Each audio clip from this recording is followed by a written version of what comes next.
Hello, नमस्कार, welcome back. कैसे हैं आप सब? उम्मीद करता हूँ आप सब बहुत बढ़िया होंगे और अच्छे से पढ़ाई लिखाई कर रहे होंगे। देखो, एग्ज़ाम करीब आ गया, आप सबको पता है। तो ये वीडियो जो है बेटा वो क्लास 10th मैथ्स के बच्चों के लिए है। और यहाँ पर हम लोग करने क्या वाले हैं, पूरी क्लास नहीं, ऐसा कुछ नहीं है। क्योंकि पूरी क्लास तो अभी करने नहीं जा रहे हैं। अभी क्या करने जा रहे हैं, फॉर्मूला रिवीजन करने जा रहे हैं। मतलब क्लास 10th मैथमेटिक्स में जितने भी फॉर्मूले आपने पढ़े हैं उन सबको समराइज करके हम लोग क्या करेंगे, एक बार जल्दी से रिकैप कर लेंगे। ठीक है? अब ऐसा तो कोई बच्चा नहीं होगा, मुझे उम्मीद है कि जिसने साल भर कुछ नहीं पढ़ा हो। सबने पढ़ा है ना? तो बेटा देखो, अब रिवीजन सबसे इंपॉर्टेंट चीज़ होती है, आपको भी पता है। आपने पढ़ा है, लेकिन अगर आप उनको रिवाइज नहीं करोगे क्वेश्चन होंगे नहीं। और फॉर्मूला क्यों इंपॉर्टेंट है? मान लो मुझे कोई क्वेश्चन बहुत अच्छे से आता है, मुझे फॉर्मूला ही नहीं याद आ रहा है। मुझे एपी का एक क्वेश्चन मिला, मुझे सम ऑफ एंटम्स पता ही नहीं, तो मैं क्या करूंगा उस टाइम पे? तो बेटा इसलिए फॉर्मूलों की इंपॉर्टेंस बहुत ज़्यादा होती है। ठीक है? एक कॉपी पेन लेके अपने साथ बैठिएगा, जल्दी से रिकैप कर लेंगे हम लोग। कोई क्वेश्चन अभी नहीं लगा रहे, बस केवल मैं आपको एग्जाम्पल से रिलेट करूंगा फॉर्मूला, ताकि आपको समझ में आ जाए। ठीक? चलिए फटाफट स्टार्ट करते हैं। जैसे कि सबसे पहला चैप्टर से मैं स्टार्ट करूंगा। सबसे पहला चैप्टर आपका कौन सा था? अब तो पता होगा ना भाई, सबको पता होगा ना पहला चैप्टर क्या है, रियल नंबर्स।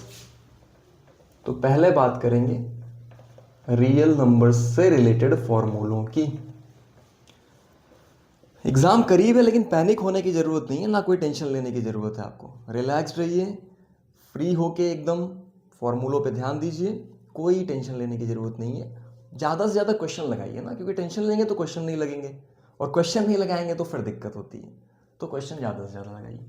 पहला चैप्टर रियल नंबर्स है। रियल नंबर से फॉर्मूले याद करने के लिए कुछ ज़्यादा है नहीं। एक फॉर्मूला केवल जो याद करने के लिए आता है वो है कि अगर दो नंबर्स कोई आपको दिए गए हैं तो उनका जो एलसीएम होगा, मान लेते हैं वो दो नंबर जो है बेटा वो ए और बी है, तो उस ए और बी का जो एलसीएम होगा इनटू जो उनका एचसीएफ होगा,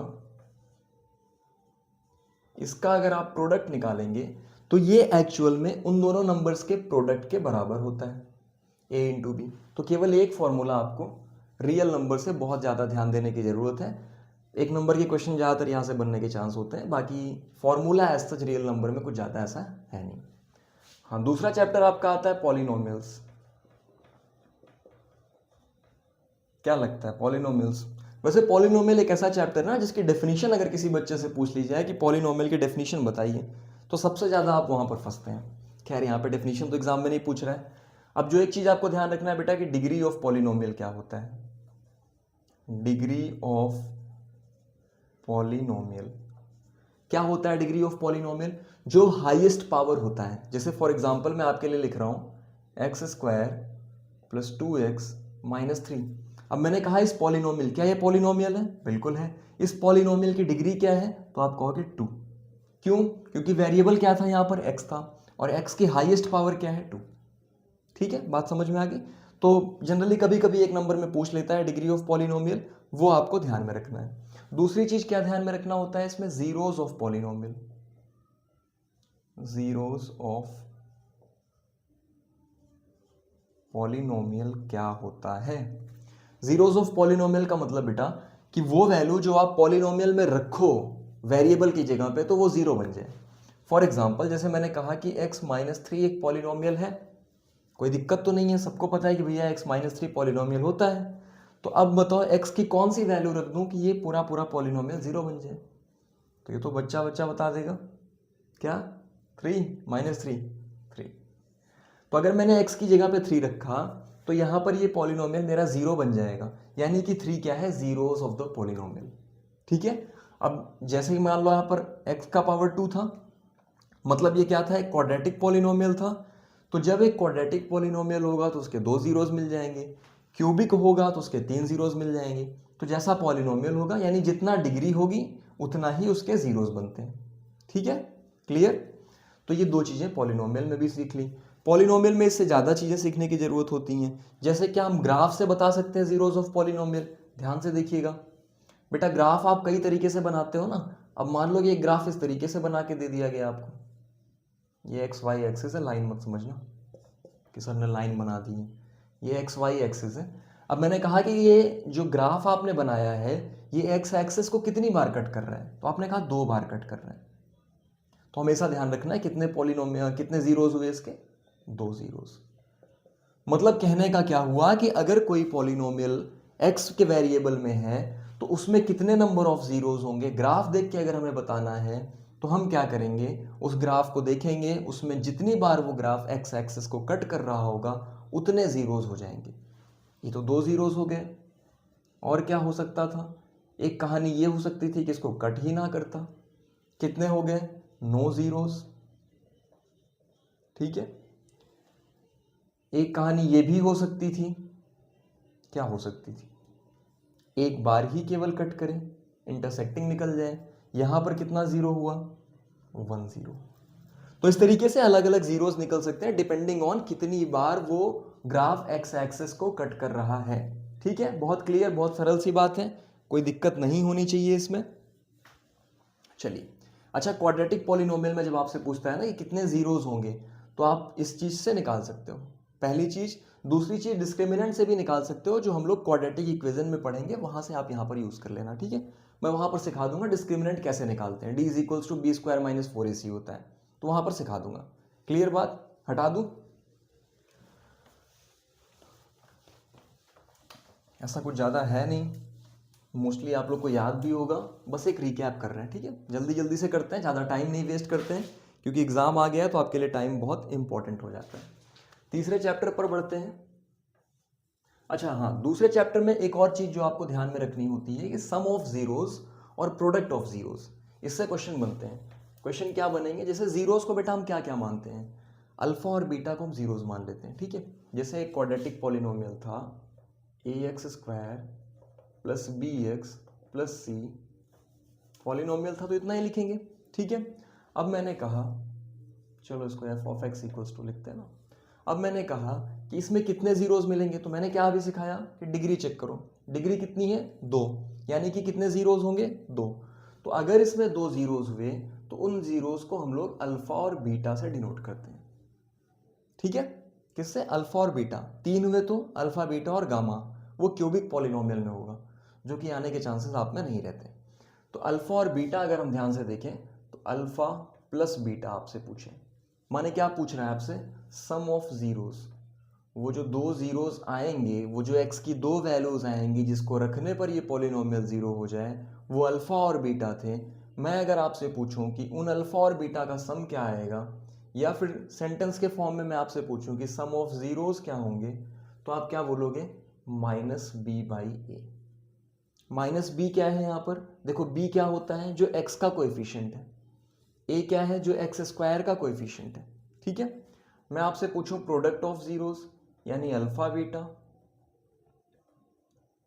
प्रोडक्ट, तो आप क्या कहोगे, सी बाई ए। ठीक है, ये 2 चीज ध्यान में रखनी है कि sum of zeros minus B by A होता है और प्रोडक्ट जो होता है वो सी बाई ए होता है। तो फिर कहाँ चलेंगे, अब बढ़ेंगे हम लोग तीसरे चैप्टर की तरफ, जो कि आपका है pair of linear equation in 2 variables.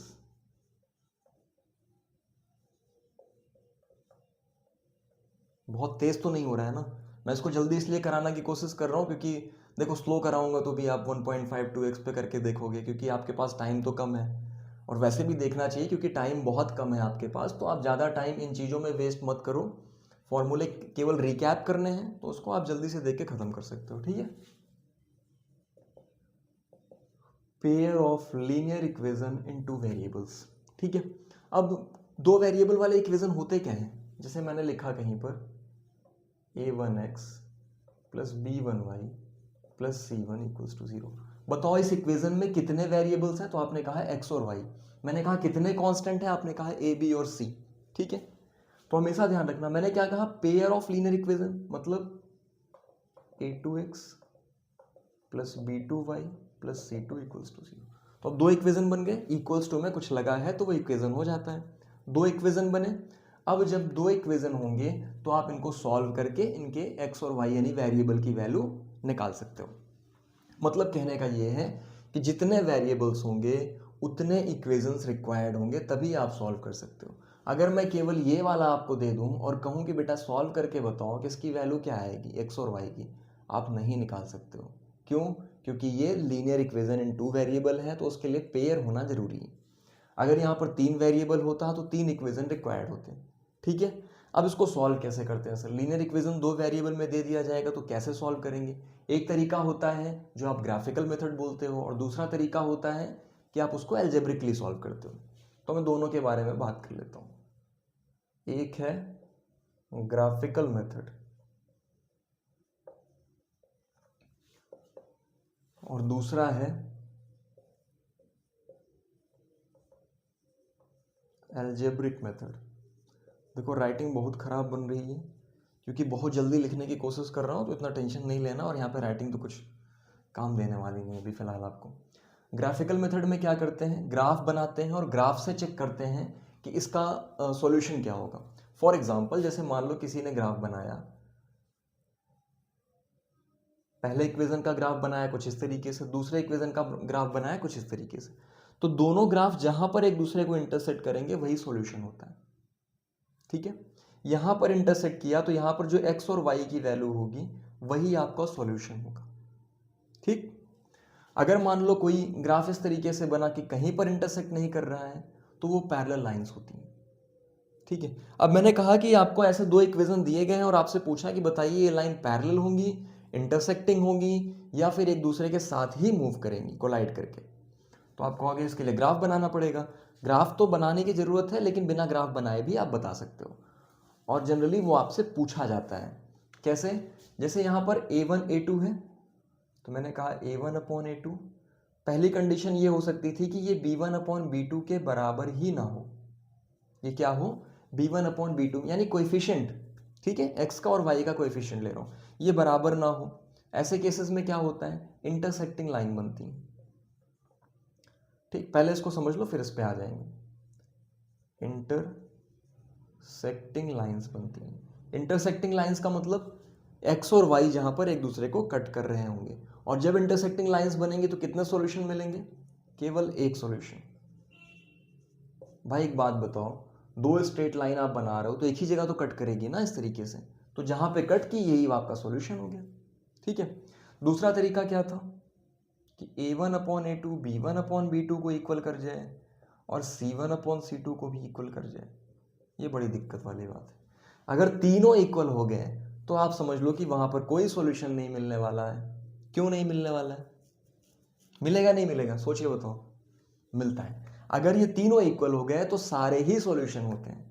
ठीक है, यानी हम क्या बोलते हैं, इनफाइनाइटली मेनी सॉल्यूशन। थोड़ा सा दिमाग आपको लगाना है क्योंकि आपने पढ़ा हुआ है, तो ऐसा नहीं कि मैंने बोल दिया कि नो सॉल्यूशन तो आप हाँ हाँ नो सॉल्यूशन, ऐसे थोड़ी करना है। नींद वीद में मत रहना भैया, एकदम ध्यान से देखना है। Infinitely many solution, many lines बोल दिया, मेनी सॉल्यूशन होगा एक्चुअली। ठीक, इसका मतलब कोइंसिडेंट लाइंस होती हैं,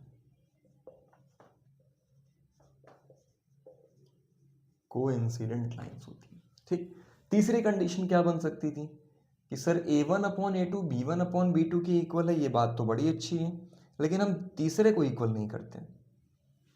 ठीक, एक को इक्वल करेंगे उसके बाद इक्वल नहीं करेंगे। तो ये जान लीजिए, अगर आपने ऐसा कर दिया, एक को इक्वल कर दिया दूसरे को इक्वल नहीं किया, भेदभाव किया, तो फिर रिश्ता बिगड़ जाएगा, कभी नहीं मिलेंगी वो लाइंस, यानी कि ये पैरेलल लाइंस होती हैं। पढ़ाई में ही रहिएगा, दिमाग को इधर उधर मत ले जाइएगा, नींद लग जाए, सोने लगे, इधर उधर जाए, इतना बोरिंग तो कुछ है नहीं मुझे लगता है।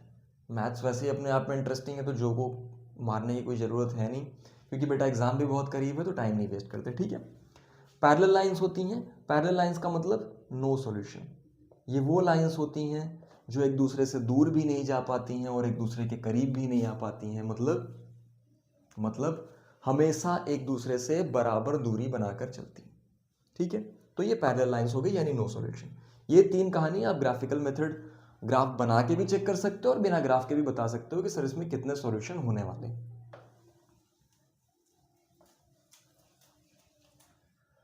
अच्छा, अब क्या है, एल्जेब्रिक मेथड है। एल्जेब्रिक मेथड में क्या करते हैं बेटा, दो तरीके होते हैं सॉल्व करने के। पहला तरीका क्या है, सब्स्टिट्यूशन मेथड, है ना, सब्स्टिट्यूशन मेथड। और दूसरा तरीका क्या है, एलिमिनेशन मेथड, जहां पर आप एलिमिनेट करते हो। दोनों ही तरीके अच्छे हैं, आपको जो सही लगे आप उससे कर सकते हो। सब्स्टिट्यूशन मेथड में क्या करते हैं, एक्स या वाई किसी एक वेरिएबल की वैल्यू निकालते हैं एक इक्वेशन से, दूसरे इक्वेशन में वही डाल देते हैं। फॉर एग्जाम्पल जैसे मैंने लिखा है x minus 3y equals to 4 और x 2x plus y equals to 7। तो आप पहले इक्वेशन से मान लो x की वैल्यू निकालोगे तो ये आएगा 4 प्लस 3y। उठा के इसे दूसरे इक्वेशन में x की जगह रख दो तो y की वैल्यू निकल जाएगी, और जब y निकल जाएगा तो सिंपल है, फिर किसी भी इक्वेशन में रखेंगे वही वैल्यू, x की वैल्यू आ जाएगी। सॉरी। एलिमिनेशन मेथड में क्या करते हैं, वेरिएबल किसी भी एक वेरिएबल के कोएफिशिएंट को इक्वल करते हैं, और जब किसी भी एक वेरिएबल के कोएफिशिएंट को आप इक्वल करोगे तो वो सब्ट्रैक्ट या फिर ऐड करके कैंसिल आउट कर दिया जाता है, दूसरा वेरिएबल ऑटोमेटिक निकल जाता है। मैं डिटेल में नहीं जा रहा हूं बिकॉज एज यू नो, ठीक है। तो इस पे छोड़ देते हैं, आगे बढ़ते हैं।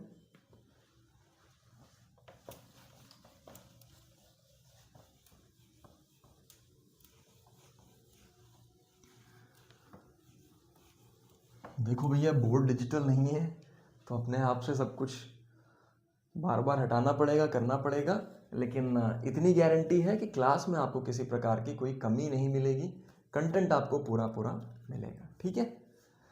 अब दूसरी तरफ आगे बढ़ते हैं। तो जब आपने क्वाड्रेटिक इक्वेशन स्टार्ट करने की बारी आएगी, मतलब ये तो चलो linear equation in two variable तो समझ लिया, अब क्वाड्रेटिक इक्वेशन के बारे में चलते हैं।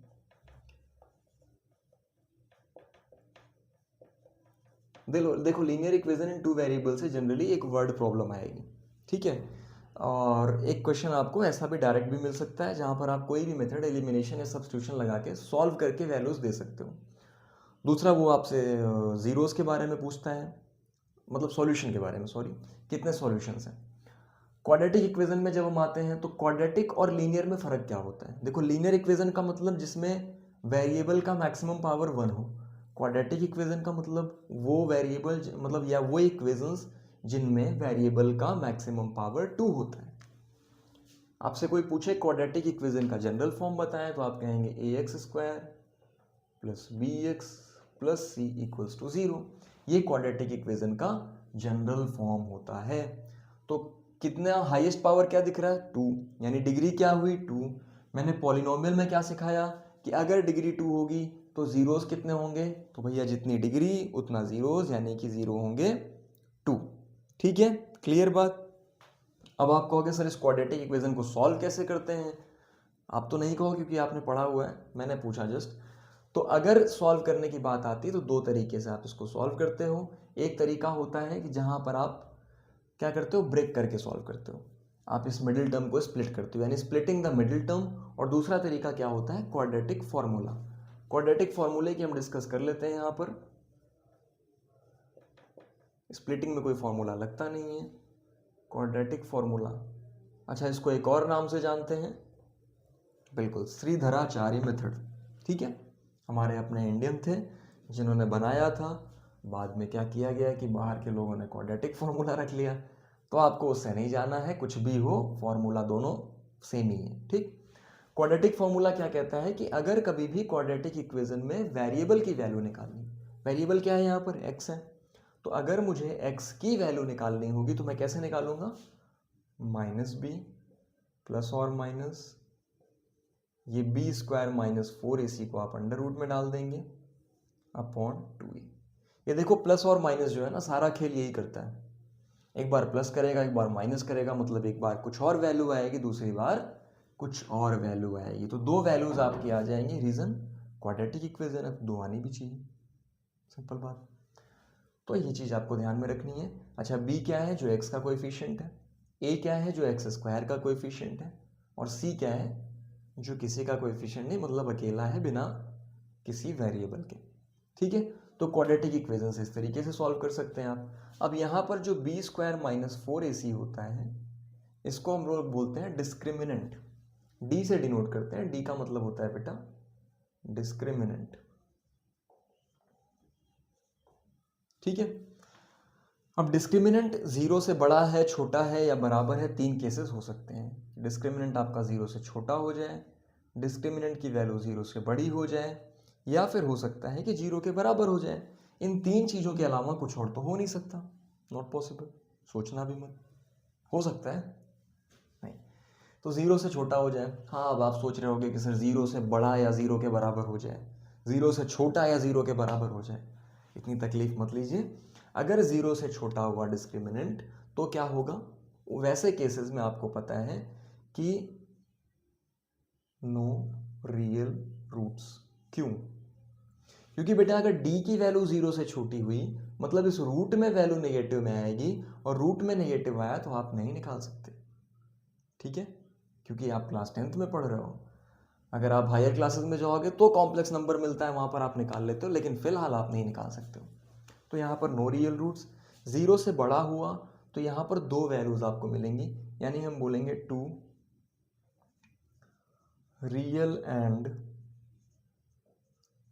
Distinct roots.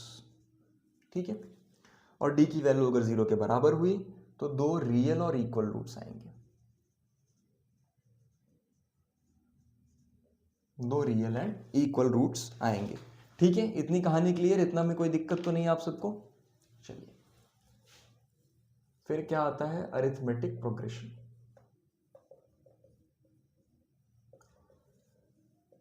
बड़ा प्यारा चैप्टर है, समझ में आता है तो बहुत इजी है, बहुत इजी है। आप मतलब एक बार में बैठ के एक एक्सरसाइज आराम से लगा दोगे, कोई दिक्कत नहीं है। इतना छोटा सा भी है, वैसे ज़्यादा बड़ा भी नहीं है, और बहुत प्यारा चैप्टर है। अरिथमेटिक प्रोग्रेशन में क्या होता है कि आपने देखा है कि टर्म्स ऐसे लिखे होते हैं, a plus D, A plus two D, यानी हर दो कॉन्जिक्यूटिव टर्म्स के बीच में जो डिफरेंस होता है वो सेम होता है, और उसी को हम लोग बोलते हैं कॉमन डिफरेंस। तो अगर आपसे कॉमन डिफरेंस पूछता है तो आप क्या बोलते हो कि कोई भी, मान लो सेकंड टर्म है उससे फर्स्ट टर्म माइनस कर दो, थर्ड टर्म है उससे सेकंड टर्म माइनस कर दो। अगर मैं आपसे पूछता हूँ कि nth टर्म कैसे निकालते हैं, nth टर्म का मतलब six term, seven term, th term, कोई भी टर्म हो सकता है, तो आप क्या बोलते हो, सर फॉर्मूला होता है a plus n minus one into d. अगर मैं आपसे पूछूं कि लास्ट टर्म कैसे निकालते हैं तो आप बोलोगे इसके लिए भी सेम फॉर्मूला होता है, nth टर्म को लास्ट टर्म मान के चलते हैं हम लोग। ठीक, मतलब अगर पूछेगा तो। दूसरा, अगर मैं पूछूं कि कोई भी टर्म लास्ट से बताना है, मतलब पीछे से, nth टर्म फ्रॉम एंड, तो आप क्या कहोगे, वैसे ln लिख दे रहा हूं ना, लास्ट से निकालना है तो l minus n minus one into d. ठीक है, फिर आता है सम ऑफ एन टर्म्स का फॉर्मूला, जिसमें आप दो फॉर्मूले याद रखते हो, n by two, two a plus n minus one into d. दूसरा फॉर्मूला सेम ही है, बस सब्स्टिट्यूट कर दिया जाता है, तो n by two a plus l भी लिख सकते हो। ठीक है, तो सम ऑफ एन टर्म्स का ये फॉर्मूला हो जाता है। अगर कभी भी आप n टर्म में से n माइनस वन टर्म का सम हटा देते हैं तो क्या आता है, nth टर्म आता है। मेरा कहने का मतलब बेटा कि अगर मैं सम ऑफ फाइव टर्म में से सम ऑफ फोर टर्म हटा दूं तो मुझे फिफ्थ टर्म मिलता है। ठीक है, ध्यान रखना, ये बहुत इंपॉर्टेंट बात है। अगर मैं n टर्म में से, nth टर्म में से, मतलब फिफ्थ टर्म है, सिक्स टर्म है, उसमें से उसके पहले वाला टर्म हटाता हूं तो मुझे डिफरेंस मिलता है। ठीक, माने अगर आपने A5 में से A4 माइनस किया होता तो आपको कॉमन डिफरेंस मिल जाता। ठीक है, सिंपल सी बात है, कोई डिफरेंट, कोई डिफिकल्ट चीज़ तो नहीं है। तो ये आपके अरिथमेटिक प्रोग्रेशन में ये फॉर्मूले काम में आ जाते हैं।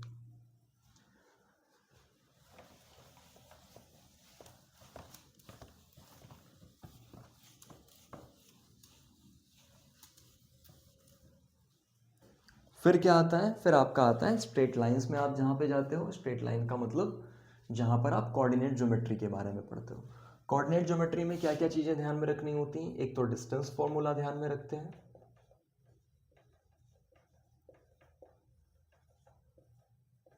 कोऑर्डिनेट ज्योमेट्री में एक चीज जो आप ध्यान में रखते हो वो है डिस्टेंस फॉर्मूला। मतलब दो कोऑर्डिनेट्स आपको दे दिए जाएं और पूछें कि बताओ उनके बीच में कितने डिस्टेंस है, तो आप क्या करते हो, अंडर रूट में x2 माइनस x1 का whole square plus y2 minus y1 का होल स्क्वायर, ये आपका डिस्टेंस फॉर्मूला हो गया। एक आप सेक्शन फॉर्मूला याद रखते हो।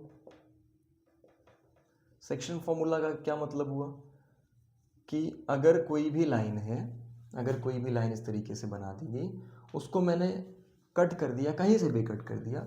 अब ये किस रेशियो में कट हुआ, m/n के रेशियो में कट हुआ, ठीक है। अगर ये m/n के रेशियो में कट हुआ तो देखो ये है x1, y1 कोऑर्डिनेट, ये है x2, y2 कोऑर्डिनेट। मैंने कहा कि अब मुझे ये पॉइंट पता करना है, एक्स वाई मुझे पता करना है। तो आप कहोगे ये एक्स वाई कैसे निकलेगा? इसको निकालने के लिए हम लोग सेक्शन फॉर्मूले का यूज करते हैं, जिसमें क्या करते हैं, m को x2 से मल्टीप्लाई करते हैं, mx2 प्लस n को x1 से, दूर दूर में सा, ठीक है। नीचे क्या करेंगे, सम ऑफ रेशियोज, कॉमा y2 ऐसे कर लो, प्लस ny1 अपॉन में m प्लस n। ये पहला वाला x कोऑर्डिनेट दे देगा, ये दूसरा वाला y कोऑर्डिनेट दे देगा, ठीक है। इसके अलावा क्या आता है, मिड पॉइंट फॉर्मूला।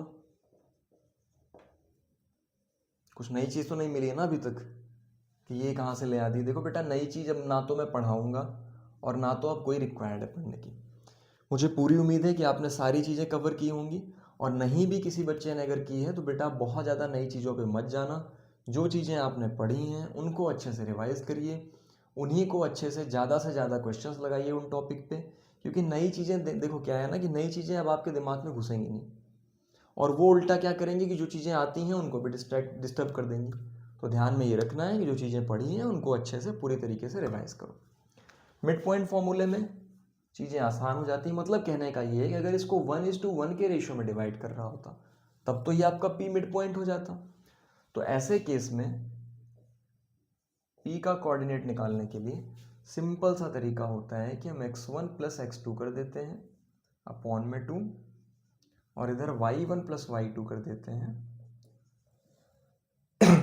अपॉन में 2। ठीक है, क्लियर बात। इसके अलावा क्या यूज करते हैं, सेक्शन फॉर्मूला तो हो गया, तो सेंट्रॉइड का एक फॉर्मूला होता है।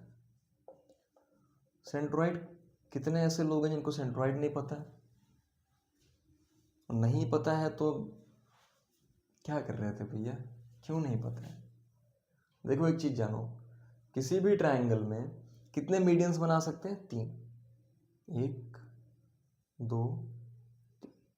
ये तीनों मीडियन जहां पर एक दूसरे को इंटरसेक्ट करेंगे, कॉमन पॉइंट जो निकल के आएगा, इसी को सेंट्रॉइड बोलते हैं। ठीक है, इसको डिनोट किससे करते हैं, जी से। तो अगर मैं किसी भी ट्रायंगल में सेंट्रॉइड की बात करूं कि इसका कोऑर्डिनेट मुझे बताइए, तो अगर इनके कोऑर्डिनेट पहले से दिए गए हैं x1 y1, ऐसे ही ये x2 y2, और ये आपका बेटा x3 y3, तो उस केस में सेंट्रॉइड जो निकल के आता है वो x1 plus x2 plus x3 upon 3, y1 plus y2 plus y3 upon 3, ये सेंट्रॉइड का फॉर्मूला हो जाता है। ठीक है, कोई दिक्कत किसी को?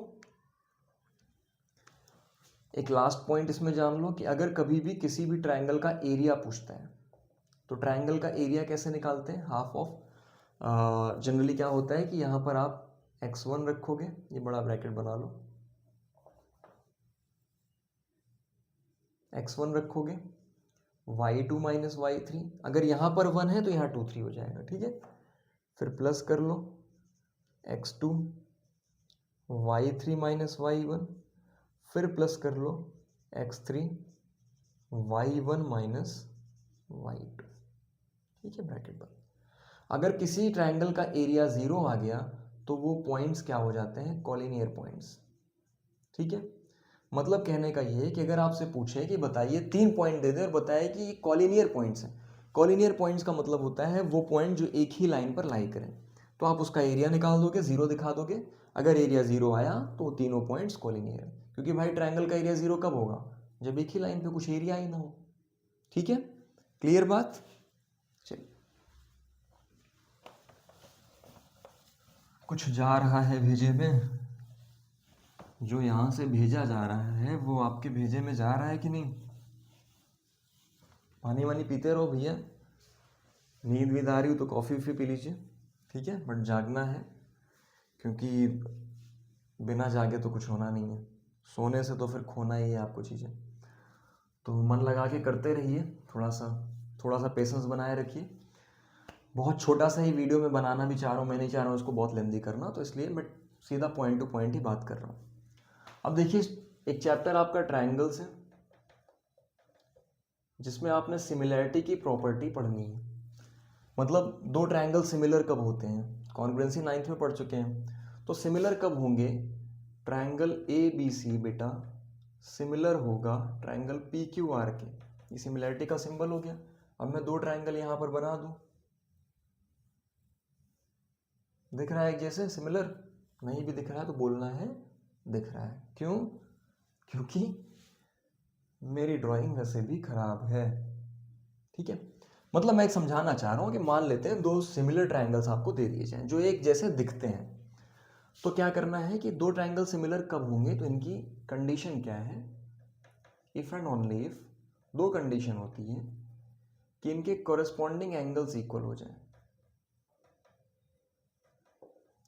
Corresponding angles are equal. Corresponding angles का मतलब यहां पर ए है तो यहां पर पी है, यानी एंगल ए पी के बराबर। यहां पर बी है तो यहां क्यू था, बी और क्यू यानी बी और क्यू के बराबर। और सी के साथ क्या है, आर। तो अगर इस तरीके से करस्पॉन्डिंग तीनों एंगल्स इक्वल हो गए, हालांकि दो प्रूफ करना होता है क्योंकि तीसरा फिर ऑटोमेटिकली इक्वल हो जाएगा, जिसको हम डबल ए प्रॉपर्टी बोलते हैं। ठीक, तो आप डबल ए से कर सकते हो, आप एस एस ए से कर सकते हो, आर एच एस से कर सकते हो। ठीक है, सारे तरीके जो कॉन्ग्रुएंसी वाले हैं वो सारे एप्लीकेबल होते ही हैं, प्लस डबल ए भी आप यूज करके कर सकते हो एंगल से। दूसरा, एक तो कॉरेस्पॉन्डिंग एंगल्स इक्वल होते हैं, इनकी साइड्स का रेशियो इक्वल होता है। कॉरेस्पॉन्डिंग साइड्स आर प्रोपोर्शनल, मतलब कि उनका रेशियो इक्वल होता है। कैसे, ए बी है तो उधर से क्या लेना पड़ेगा, पी क्यू। बी सी लेंगे तो उधर से क्या लेना पड़ेगा, क्यू आर। और ए सी लेंगे तो पी आर। इसीलिए बेटा जब भी सिमिलैरिटी लिखते हैं तो वहां पर ऑर्डर बहुत ज़रूरी हो जाता है। अगर किसी ने बी सी ए लिख दिया होता तो ये रेशियो नहीं बनेगा और ये गलत हो जाएगा। तो जब भी आप ट्रायंगल्स को सिमिलर करें तो आप ध्यान दें कि ऑर्डर सही से लिखा गया हो। ठीक है, तो ये दो चीज़ें ज़रूरी होती हैं किसी भी ट्रायंगल को सिमिलर दिखाने के लिए, या सिमिलर है तो ये ऑटोमेटिकली हो जाएगा। ठीक है, अब इसमें एक थ्योरम आता है जिसको हम लोग बोलते हैं बीपीटी, बेसिक प्रोपोर्शनैलिटी थ्योरम, या फिर इसी को एक और नाम से जाना जाता है, किस नाम से, थेल्स थ्योरम। ठीक है, दो नाम से इनको हम जानते हैं, चाहे बीपीटी बोलते हैं चाहे थेल्स थ्योरम बोलते हैं। ये बहुत बहुत इंपॉर्टेंट थ्योरम है, अगर आप इसको उठा के देखेंगे तो हर 2 या 3 एग्जाम में से एक बार ये जरूर पूछा गया है। तो इसको जरूर करके जाएं, इसको पूरा प्रूविंग इसकी करके जाएं, क्योंकि बहुत इंपॉर्टेंट है बेसिक प्रोपोर्शनैलिटी थ्योरम। ठीक है, अब इसमें क्या पूछता है कि अगर, मतलब कैसे प्रूव होता है, तो ये चीज़ ध्यान रखिए कि बेसिक प्रोपोर्शनैलिटी थ्योरम आपको बताता है कि अगर कोई भी एक लाइन, किसी भी ट्रायंगल में हम एक लाइन ऐसी ड्रॉ कर दें जो उसके दोनों साइड्स को इक्वल रेशियो में डिवाइड कर रही हो, जो उसके दोनों साइड्स को इक्वल रेशियो में डिवाइड कर रही हो। यानी मैंने ये कहा कि अगर, अब देखो ध्यान से समझना थेल्स थ्योरम क्या होता है और उसका कन्वर्स क्या होता है, मैं दोनों चीज़ें यहाँ पे समझा दूंगा। पहले थेल्स थ्योरम समझ लो कि अगर किसी भी ट्रायंगल में एक लाइन हम किसी साइड के पैरेलल प्रूव कर दें, मतलब अगर ये दिया गया है कि पी क्यू बी सी के पैरेलल है, अगर दिया गया है तो क्या हो जाएगा कि जो दोनों साइड्स का रेशियो होता है वो इक्वल हो जाता है। माने A P upon B P किसके बराबर हुआ, A Q upon C Q. If line is parallel to any one of the sides of a triangle, तो वो लाइन क्या करती है, it divides the remaining two sides in equal ratio, इन दोनों साइड्स को इक्वल रेशियो में divide कर देगी। ठीक, इसका कन्वर्स क्या कहता है कि अगर ये इक्वल रेशियो में है तो ये दोनों लाइंस पैरेलल हो जाएंगी। तो बीपीटी या थेल्स थ्योरम और उसका कन्वर्स यही चीज़ कहता है, जिसको जानना बहुत ज़रूरी है आपके लिए। ठीक है, मस्ट है, करके जाइएगा।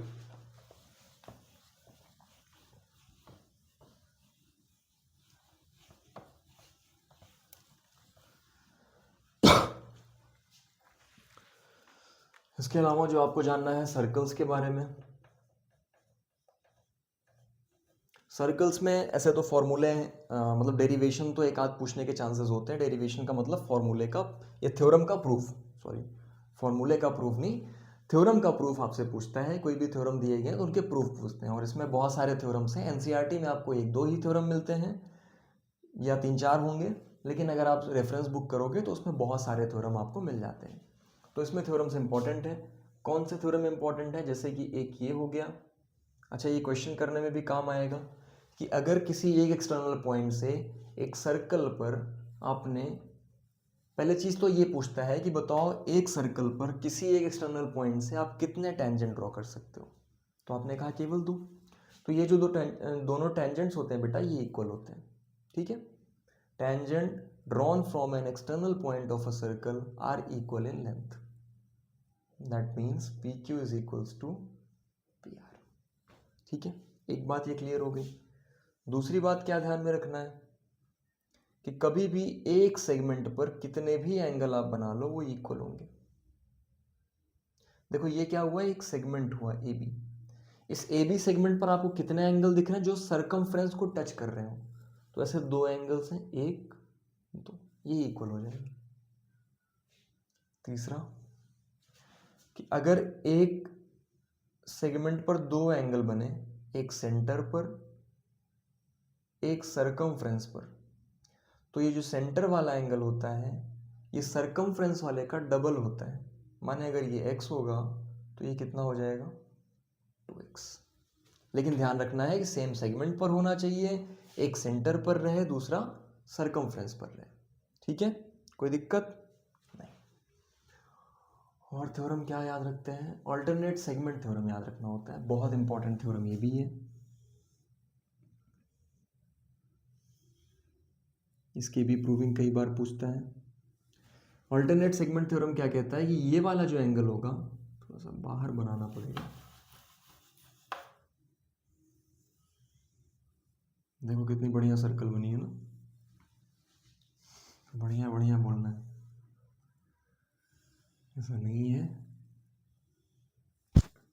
अब ये वाला जो एंगल होता है ये किसके बराबर होगा? इसके बराबर होगा। ठीक है, यानी इस जो टेंजेंट पर, सॉरी इस कॉर्ड पर, किसी भी कॉर्ड पर ये जो बाहर वाला एंगल बन रहा है वो उस कॉर्ड के इंटीरियर एंगल के बराबर हो जाता है। मतलब अगर वही लॉजिक मैं इधर लगाऊं तो किसके बराबर हो जाएगा? इसके बराबर। ठीक है, क्लियर बात? और क्या याद रखना है कि मान लो मैंने दो एंगल्स बना दिए, दो एंगल्स बना दिए,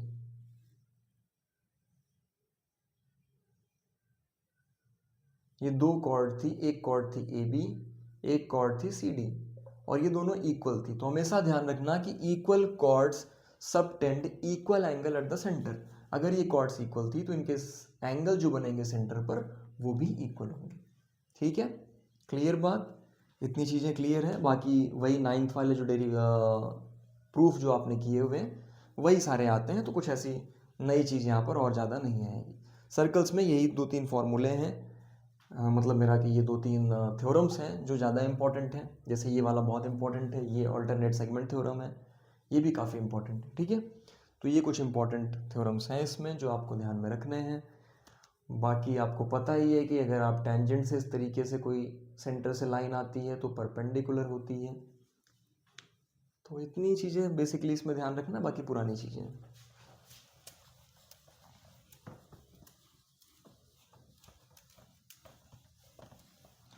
फिर क्या आता है? Area related to circle.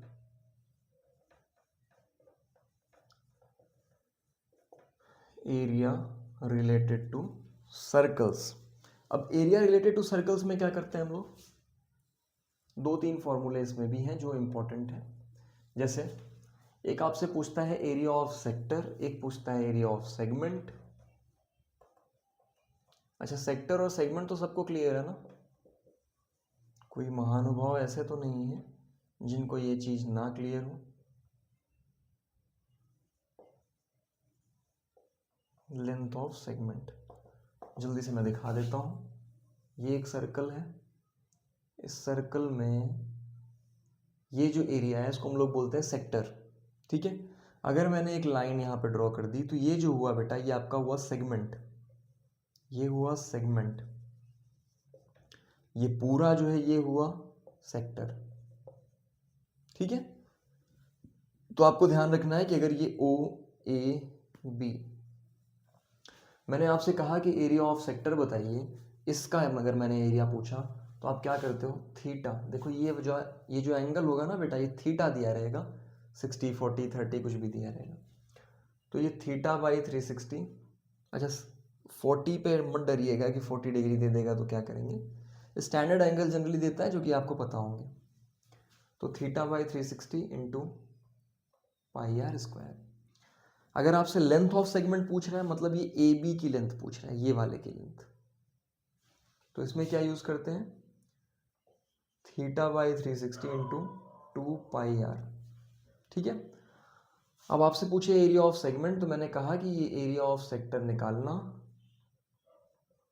उसमें से माइनस कर देना क्या, एरिया ऑफ ट्रायंगल, कौन सा ट्रायंगल है, ओ ए बी, तो क्या बचेगा, ये वाला एरिया माने एरिया ऑफ सेगमेंट निकल जाएगा, ठीक है। कोई दिक्कत तो नहीं।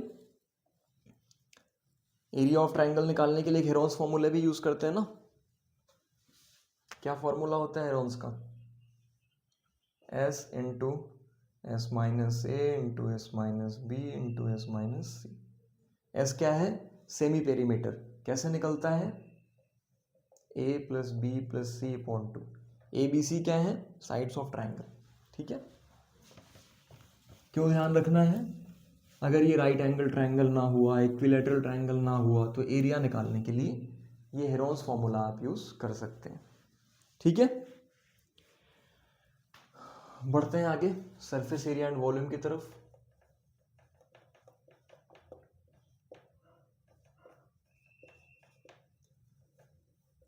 देखो टाइम कम मिल पाता है तो आप लोग की क्लासेस भी रेगुलर जो रखने की सोची थी वो भी कर नहीं पाया, बट अब एग्ज़ाम में आप पहुंच गए हैं तो आप अकेले नहीं हैं, ये मत सोचिएगा।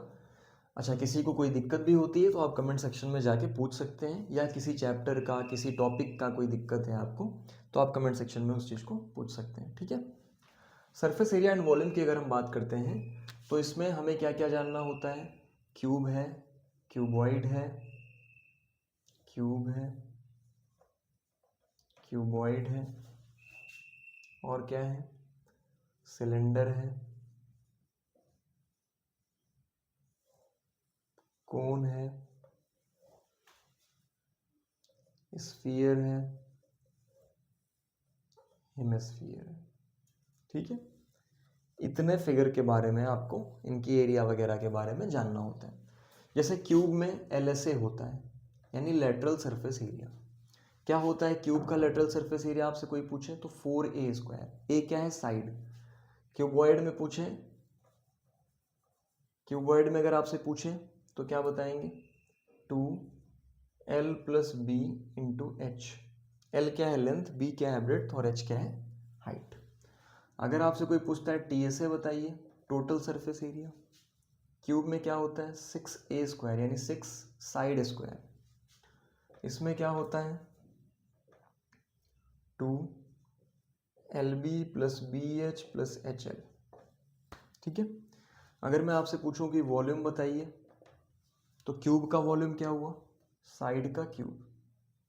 यही चीज मैं अगर आपसे क्यूबॉइड में पूछूं तो क्यूबॉइड में क्या हो जाएगा, LBH, ठीक है। क्लियर, और कुछ बच रहा है। अच्छा डायगोनल की लेंथ पूछ लिया जाए अगर आपसे, बताइए क्या होगा, a√3, ठीक है। और इसमें क्या हो जाएगा, अंडर रूट में a square plus b square plus c square. अच्छा ABC क्या करोगे फिर आप, LBH लिख रहे हो तो उसी बेसिस पे लिख लो, L square plus b square plus h square, ठीक। सिलेंडर में आ जाओ, सिलेंडर में अगर आपसे ये LSA टर्म जो होता है बेटा, जब आप कर्ड वाले सरफेसेस में जाते हो तो वहाँ CSA बोला जाता है, ठीक है, कर्ड सरफेस एरिया। वहाँ पे जो LSA है वही यहाँ पर CSA है, ठीक है। CSA कैसे निकालते हैं सिलेंडर का, 2 पाई RH। TSA कैसे निकालते हैं सिलेंडर का, 2πr और r+h। अच्छा, CSA में या फिर LSA में क्या डिफरेंस होता है TSA से? तो टॉप और बॉटम का एरिया नहीं लिया जाता है, ठीक। TSA में सारा एरिया लिया जाता है। वॉल्यूम क्या हुआ? πr²h। कोण में आ जाओ, CSA क्या होता है? πrl। l क्या होता है? Slant height. जब आप कभी भी कोण बनाते हैं तो ये वाली जो साइड होती है इसको स्लैंट हाइट बोलते हैं। l निकालते कैसे हैं? अंडर रूट में r² + h²। r का मतलब रेडियस, h का मतलब परपेंडिकुलर, जो ये हाइट है, ठीक है। TSA कैसे निकालते हैं? πr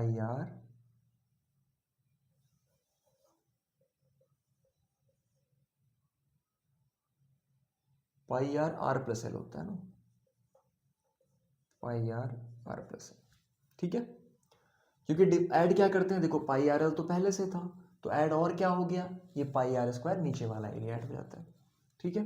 टॉप तो इसमें कुछ है नहीं। वॉल्यूम क्या होता है? 1/3 πr²h। स्फीयर में आ जाओ, स्फीयर में CSA नहीं होता। क्यों नहीं होता? क्योंकि भाई स्फीयर पूरा पूरा होता है, उसमें टॉप और बेस को अलग अलग आप नहीं कर सकते हो। तो क्या होता है, इसमें सरफेस एरिया होता है। चाहे TSA लिखो चाहे ऐसे लिखो, उसका एक ही चीज़ है, क्योंकि CSA यहाँ पर नहीं होता। तो सरफेस एरिया क्या हुआ? 4 इंटू क्या? πr², ठीक है, 4πr²। वॉल्यूम अगर पूछे तो क्या होगा? तो वॉल्यूम क्या होगा, जल्दी बताइए? 4/3 πr³। हेमिस्फीयर में अगर आ जाओ तो इसमें CSA होता है। क्यों?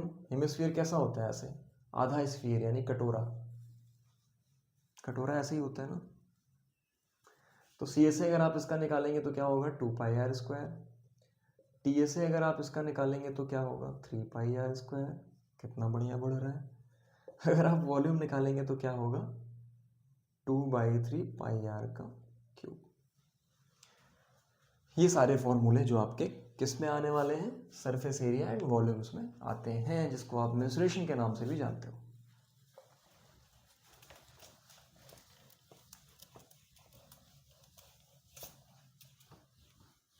देखो, बस कुछ करना नहीं है आपको, फटाफट इनको आप देखते जाओगे तो जो आपको अलग अलग चैप्टर से याद करना पड़ेगा वो आपका यहाँ पर काम हो जाएगा, और आपको अलग से कोई उसके लिए मेहनत नहीं करनी पड़ेगी, साथ ही आपका तुरंत रिकैप हो जा रहा है, ठीक है। अब इसके बाद जो आता है हमारा वो स्टैटिस्टिक्स आता है।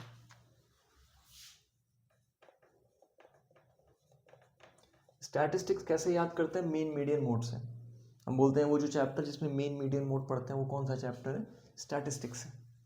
कहीं कहीं पे लिखा होता है मेजर्स ऑफ सेंट्रल टेंडेंसी, वो भी स्टैटिस्टिक्स ही है।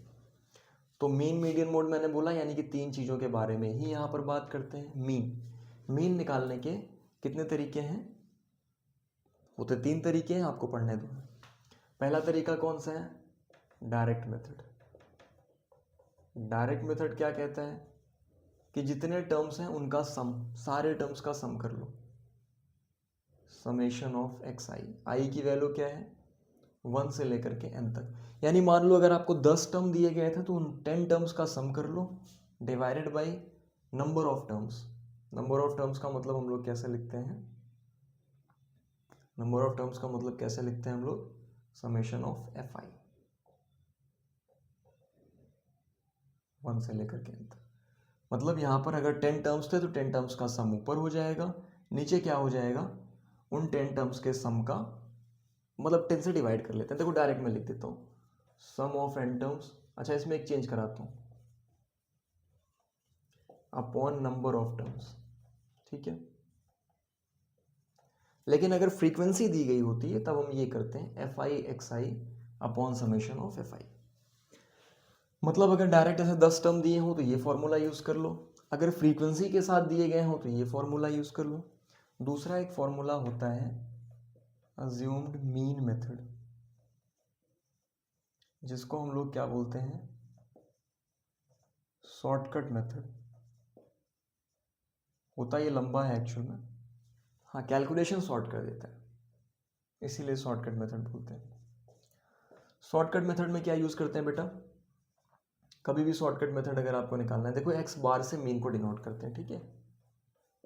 तो दूसरा तरीका मीन निकालने का शॉर्टकट मेथड या एज्यूम्ड मीन मेथड, इसमें क्या करते हैं, ए प्लस क्या एक्स आई में से डी आई को माइनस करते हैं। डी आई क्या होता है, यहाँ पर एक चीज हमेशा ध्यान में रखना है कि ये जो डी आई होता है ये आपका एक्स आई माइनस ए होता है। तो आप डायरेक्ट पहले फॉर्मूला लिख लो, summation of F I D I upon summation of F I. I की वैल्यू वही 1 से लेकर के n तक। अब ये डी आई क्या होता है, ये डी आई ही आपका होता है एक्स आई माइनस ए। अब ये ए क्या होता है, ए होता है अज्यूम्ड मीन, कोई एक नंबर जिसको आप मीन मान के चलते हो, किसमें, वेरिएबल्स में। किसी एक को आप मीन मान लेते हो, किसी एक्स की वैल्यू को मीन मान लेते हो, फिर उसके बाद आप डी आई निकालते हो और उसके बाद इस फॉर्मूले पे रख के सॉल्व कर लेते हो। इसमें दो चीज़ें और क्या आती हैं, मीडियन और क्या आता है, मोड। मीडियन में क्या फॉर्मूला यूज करते हैं हम लोग, तो ध्यान रखना l plus n by two minus C f. C f क्या होता है, क्यूमुलेटिव फ्रीक्वेंसी, ठीक है। L plus n by two minus C F upon में एफ, ये केवल इसके अपॉन में है तो एल को आप अलग लिख लो। इनटू क्या होता है, इनटू आप एच से, एच का मतलब क्लास इंटरवल, जो गैप होती हैं, जो क्लास विड्थ होती है उनको बोलते हैं। जैसे 20 से 30 क्लास विड्थ दिया गया है, जो 10 का गैप होता है इसी को एच बोलते हैं, 10। सी एफ क्या हुआ, cumulative frequency. N by two क्या हुआ, एन तो जनरली आप सम यूज कर रहे हो या नंबर ऑफ टर्म्स जो यहाँ पे यूज कर रहे हो, ठीक है। और एन बाई टू जब आप निकाल लेते हो माइनस आप उसमें से सी एफ करते हो अपॉन एफ करते हो, ठीक बात, कोई दिक्कत। एन बाई टू अगर देखो एन नहीं समझ में आ रहा है, एन होता है सम ऑफ फ्रीक्वेंसीज, ठीक है, ठीक है, minus C F upon F into C, ठीक। एल क्या है, लोअर लिमिट होती है, वो जो आप टर्म, जो क्लास आप यूज करते हो, मीडियन क्लास पहले निकालते हैं ना, मीडियन क्लास में जो लोअर टर्म होगा, जो लोअर लिमिट होगी, उसको हम लोग एल से डिनोट करते हैं, ठीक, क्लियर बात। अच्छा एक टर्म बच गया है यहाँ पर, मोड। मोड का मतलब होता है वो, अच्छा मीडियन का मतलब क्या होता है, जो बीच वाला टर्म होता है उसको निकालने के लिए जाते हैं, ठीक है। अगर ऐसे नॉर्मल नंबर्स लिख दिए जाए, 10 नंबर में आपको नॉर्मल लिख दूं, फिर मैं आपसे पूछूं कि बताओ मीडियन क्या है, तो मीडियन के लिए आप क्या फॉर्मूला यूज कर लेते हो, n by two plus 1th term, term की बात कर रहा हूँ, कब, जब एन की वैल्यू ऑड हो, यानी ऑड नंबर ऑफ टर्म्स हो, n by two plus 1th term, ये वाला term, plus n by 2th term upon 2 कर लोगे, कब, जब n की वैल्यू इवन हो, ठीक है। तो अगर डायरेक्ट आपको 10 टर्म दे दिए गए और उनमें से बोला गया भैया बताओ मीडियन कौन सा होगा, तो आपने कहा 10 टर्म है, यानी कि इवन नंबर ऑफ टर्म्स हैं, तो यहाँ पर n बाई टू यानी 10 बाई टू प्लस 1, तो 6th टर्म और 5th टर्म जो आएगा उसका सम करके अपॉन 2, ठीक। अगर फ्रीक्वेंसी के फॉर्म में दिया गया है तो आप पहले मीडियन क्लास निकालते हो, फिर इस बिहाफ से सॉल्व कर लेते हैं, ठीक है, कोई दिक्कत। मोड एक लास्ट बचा था, तो इसमें देखो एल, एल का मतलब वही, यहाँ पर भी मॉडल क्लास आपको फाइंड करना होता है। या तो बहुत सारी नंबर ऑफ ऑब्जर्वेशंस मैं आपको दे दूं, मैं पूछूं कि मोड क्या है, तो आप कहोगे कि जो सबसे ज़्यादा बार टर्म्स आ रहा है वही आपका मोड होता है। या तो दूसरा तरीका क्या है कि मोड निकालने के लिए आप क्या कर लेते हो, L plus F1 minus F not, F not F1 ये टर्म्स होते हैं, फ्रीक्वेंसी होती है, ठीक है। ये आपका 2F1 minus F 2F1 minus क्या होता है, एफ नॉट माइनस F2, ठीक है। ये L अलग से लगा हुआ है तो इसको ध्यान रखना कि L अलग से ही लगाना, ये मत करना कि साथ में ऊपर लगा दो, ठीक है। इसको डाल दो ब्रैकेट में, इनटू H कर दो, ये आपका मोड का फॉर्मूला हो गया। तो ये फॉर्मूले आपको किस में काम आते हैं, स्टैटिस्टिक्स में काम आते हैं। फॉर्मूले जरूर याद रखना बेटा, क्योंकि स्टैटिस्टिक्स के क्वेश्चन जो आएंगे वो इजी होते हैं, बस फॉर्मूले ही यहाँ पर भूलते हैं, जिसकी वजह से आप स्टैटिस्टिक्स के क्वेश्चन नहीं कर पाते हैं। आपको कई बार लगता है कि बहुत डिफिकल्ट है, जबकि ये पूरा पूरा खेल मिला के फॉर्मूले पे है, ठीक है, जाग रहे हैं ना, ठीक है। आगे बढ़ते हैं और लास्ट चैप्टर पे चलते हैं, इसके बाद आप ब्रेक ले सकते हैं। प्रोबेबिलिटी, प्रोबेबिलिटी का मतलब चांसेस, चांसेस का मतलब जैसे आपके 95% आएंगे, इसके कितने चांसेस हैं। मैं तो चाहता हूँ 100% चांसेस हो, बाकी आपकी मेहनत है, ठीक है। तो प्रोबेबिलिटी में किसी भी इवेंट की प्रोबेबिलिटी जब आपसे पूछी जाती है, किसी भी इवेंट की प्रोबेबिलिटी, मान लेते हैं ई एक इवेंट है, उसकी प्रोबेबिलिटी आपसे पूछी जाए तो आप कहोगे number of favourable outcomes, number of favourable outcomes upon में क्या करते हैं, टोटल नंबर ऑफ आउटकम्स, ठीक है। तो जब भी प्रोबेबिलिटी निकालनी है तो ये फॉर्मूला आप यूज़ कर लेते हो। और दूसरी चीज़, जो प्रोबेबिलिटी में क्वेश्चंस बनते हैं, अच्छा एक चीज़ और ध्यान रखो कि किसी भी इवेंट की जो प्रोबेबिलिटी होती है वो 0 के बराबर या 0 से बड़ी और 1 के बराबर या उससे छोटी, इसके अलावा नहीं हो सकती। आपका कोई दोस्त बोले भाई मैंने एक प्रोबेबिलिटी का क्वेश्चन किया, बहुत डिफिकल्ट था और उसका आंसर 2 आ रहा था, क्या कर रहा है, फेंक रहा है, ठीक है। तो नहीं हो सकता है, 0 से 1 के बीच में आ रहा है, ठीक। प्रोबेबिलिटी में जो दो तीन कॉन्सेप्ट्स हैं जो कि हालांकि पुराने हो गए हैं, अब उन पे चांसेस कम होते हैं क्वेश्चन बनने के, बट फिर भी वो है ना जो रीढ़ की हड्डी थे प्रोबेबिलिटी की। एक क्वाइन वाले क्वेश्चन हो जाते हैं, 2 क्वाइन 3 क्वाइन को साथ में रोल कर देगा। दूसरा आपके डाइस वाले क्वेश्चन होते हैं, डाइस वाले में 2 डाइस को साथ में रोल करता है या एक डाइस को 2 बार रोल कर देता है। तो अगर आपसे पूछे एक डाइस को 2 बार रोल किया तो कितने सैंपल स्पेस बनेंगे, मतलब कितने इवेंट्स बनेंगे सैंपल स्पेस में, या सबसे अच्छे टर्म में आप बोलोगे कितने आउटकम्स होंगे। तो अगर आप 2 डाइस को साथ में रोल करोगे तो नंबर ऑफ आउटकम्स कितने हो जाते हैं, 36। ये निकालते कैसे, ये तो आपने याद किया है। तो इसको निकालने का एक तरीका होता है जिसमें हम लोग फॉर्मूला याद करते हैं, x का पावर n। x का पावर n क्या हुआ, एक बार अगर आप इवेंट को किए तो उसके कितने आउटकम होने के चांसेस हुए, तो आपने कहा 6। मैंने कहा कितनी बार इवेंट किया, आपने कहा 2 बार, आ गया 36। मतलब x क्या है, number of outcomes in 1 event, n क्या है, number of times event performed, ठीक है। मतलब अगर मैंने कहा आपसे 3 क्वाइन ले लेते हैं और उनको रोल करते हैं, टॉस करते हैं, 3 क्वाइन को अगर आपने टॉस किया तो मुझे बताओ कि उसका कितने उसमें आउटकम्स बनेंगे। तो मैंने कहा ये फॉर्मूला आप यूज़ कर लो, एक बार टॉस करोगे तो कितने आउटकम बनते हैं, आपने कहा 2, एक्स की जगह पे 2। मैंने कहा कितनी बार रोल किया या टॉस किया, तो आपने कहा 3 टाइम्स, तो कितने आ गए 8, ठीक है। तो ये प्रोबेबिलिटी में इस तरीके से क्वेश्चन बनते हैं। एक ये हो गया डाइस का, एक आपका क्वाइन का हो गया, और इसके अलावा कार्ड्स पे बनते हैं। कार्ड्स सबको पता ही होंगे, बता देता हूँ एक बार जल्दी से।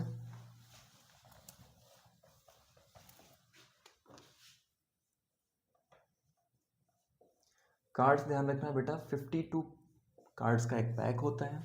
इस 52 कार्ड्स को हम लोग 4 सूट्स में डिवाइड करते हैं, ठीक है। कौन कौन से 4 सूट्स बता पाएंगे, हार्ट,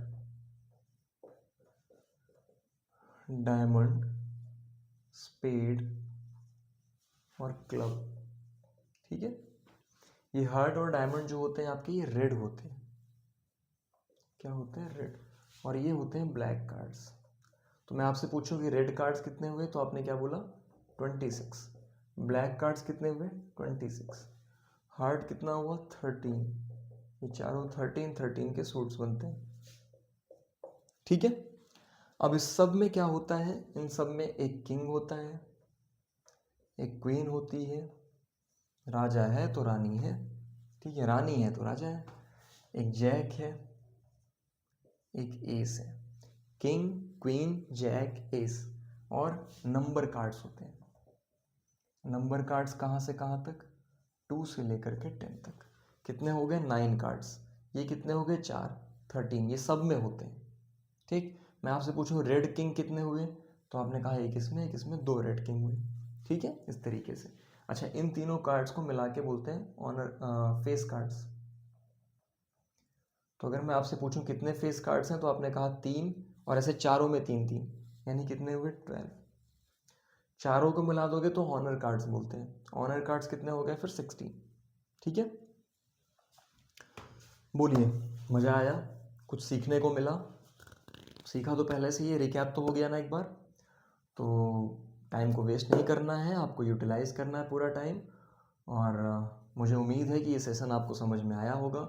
एक रिक्वेस्ट है, आप टाइम तो मत वेस्ट करिए, इसलिए मैं नहीं कुछ कहूँगा कि आप यहाँ पर ज़्यादा कमेंट करने बैठे, लेकिन जैसा भी आपको क्लास लगा हो एक फीडबैक ज़रूर आप डाल सकते हैं। बाकी बेटा आप एग्ज़ाम पे ध्यान दो, आप कुछ भी एक्स्ट्रा मत करो अभी मतलब कोई भी एक्स्ट्रा चीज़ मत लगाना जो आपने नहीं लगाई है।